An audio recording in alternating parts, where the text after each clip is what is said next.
Modesty versus bragging. I think this is a tough one for people. We all think we're being modest. Sometimes we don't come across that way to people. How do we know? How do we know people are perceiving us as this braggart or humble bragging or the worst, a do-gooder on social media, but it's really self-serving? Yes. It's so hard being a supermodel. That's Okay. not what you want to do. Okay. You need to have friends that can give you honest feedback. Another thing is you're going to get feedback from the world. If people are leaning in, that means that you're saying something they want to hear. They like you or they're interested in you. If people are leaning back, it means that you're a jerk or you're boring.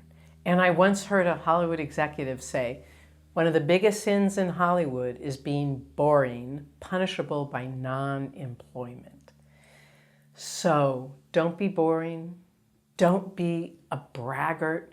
And you'll know because people will be turned off. Okay, so you'll pick up the cues, hopefully. Hopefully you do. If you keep meeting people and nothing good happens, you should check with some friends and look into yourself and see, what am I doing? What is a personal log line? Well, to me, your entertainment industry brand has three things. A personal log line, which answers the question, what do you do? It's about 30 or 40 seconds long, the answer, and you would use it at a party or a networking event or if you met somebody in an elevator. And it says who you are. It says what you like to write. I work with writers primarily, although I work with directors too. It highlights what makes you memorable. It's something about you that the three people standing next to you can't say because it's your story. And it's what you like to write. And it's why you're good at it without being a jerk. A little bit about, it's very brief. That one's brief. There's something called your personal A story. I call it that, which is when somebody says, so tell me about yourself. That is a bigger answer than what do you do? And in Hollywood, everybody wants to know what you do. But the truth is they want to know what you can do for them. But you should have an answer to what do you do. So your personal A story is the answer to the question, tell me about yourself. And every meeting you have, if somebody doesn't know you, they're going to ask you to tell them about yourself. It's about 1.5 minutes to 2 minutes long, the answer. And the answer is, it's a chronological narrative of your life with you as the protagonist. It emphasizes your successes and what makes you memorable.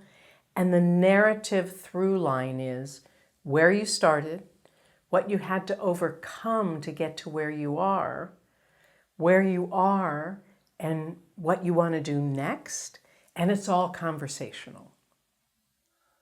Wow, okay. So how much oversharing are we doing though with the overcoming? Because I know we're in a space of now being very transparent about many things.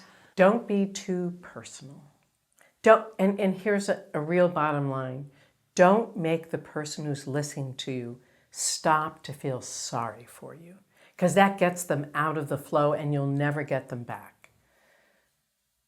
Good point there. Okay. So, and we're doing this in a fun, we're keeping it light. It's a fun twist. We're not going to keep it, when you say overcome, should I just say, and I had to overcome bad hair days in high school? Like keep Maybe, it, or you could say, you know light. what?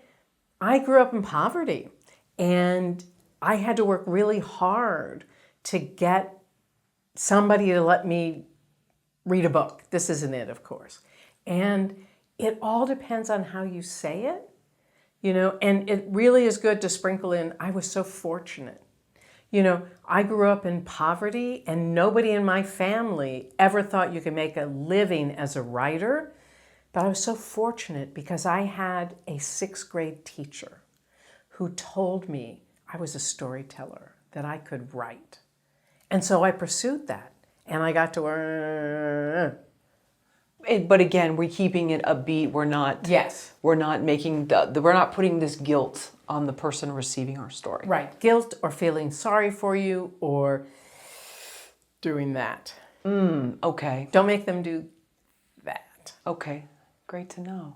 And we're peppering in fun little facts about ourselves. Yeah. You know, I'm Karen. I came here to write the next Little Miss Sunshine. Yeah. Okay.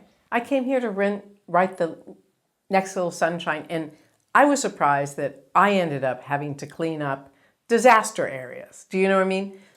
Oh, that's sunshine cleaning. Oh, But that's a good one You're too. right. No, it absolutely is. But that's a good one. I love that one. yeah. Amy Adams is Little amazing. Miss Sunshine was the little girl. In the pageants with Greg Kinnear. Yes. Yes. Right.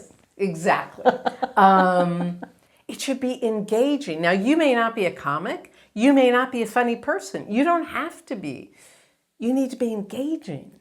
Just make sure that they're engaged in what you have to say and say it in a way that feels authentic. You can be passionate about it and just use your storytelling skills. This time the story you're telling is about yourself, which is just as important as telling a story in a script.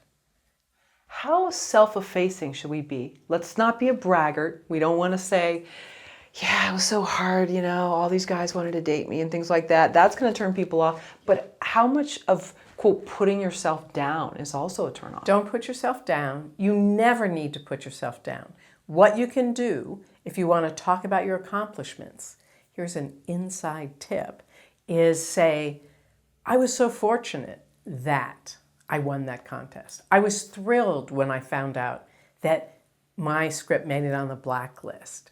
I was so excited when I discovered that I knew Paul Newman. That's such an old reference.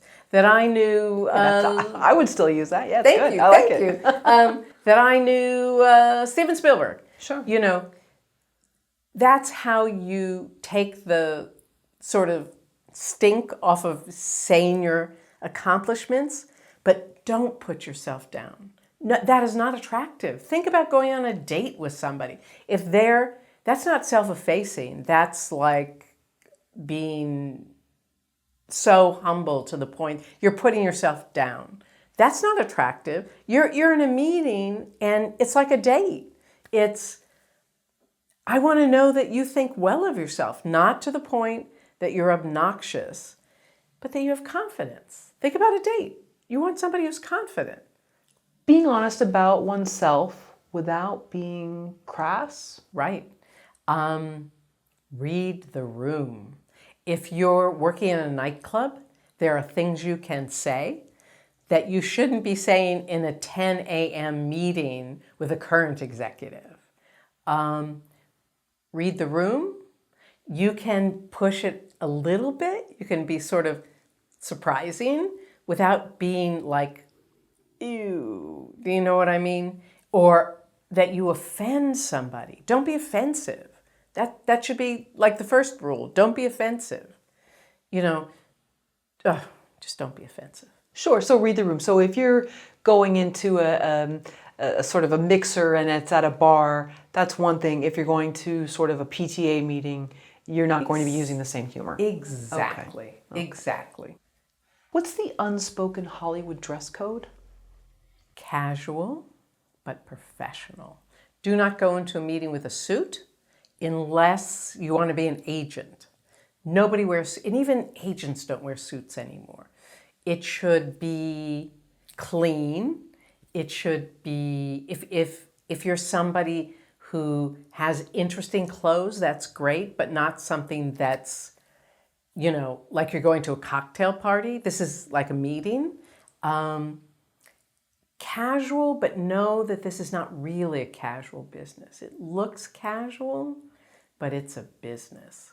So, you know, you might wear a sport coat if you're a guy or somebody that likes to wear coats, sport coats. But I wouldn't wear a tie with it. No. And I also wouldn't wear like a shabby t-shirt with a hole in it. Don't do that. Don't wear anything that has like questionable writing on it. Right. Okay. So your mom says hi is probably not a good. and you're not sure the humor is going to be received at that. Exactly. Right, okay. But you know, what if you're a comedy writer though? You're still taking yourself seriously enough to wear something presentable? Yeah, but if you're a comedy writer and you do have a t-shirt that's not offensive, but it's funny, gotta Okay. make sure it's funny to everybody. Right, that's true. That's true. You can wear that. Okay. Good to know. And I say if you're somebody that wears jewelry, wear something really interesting that's sort of a conversation starter.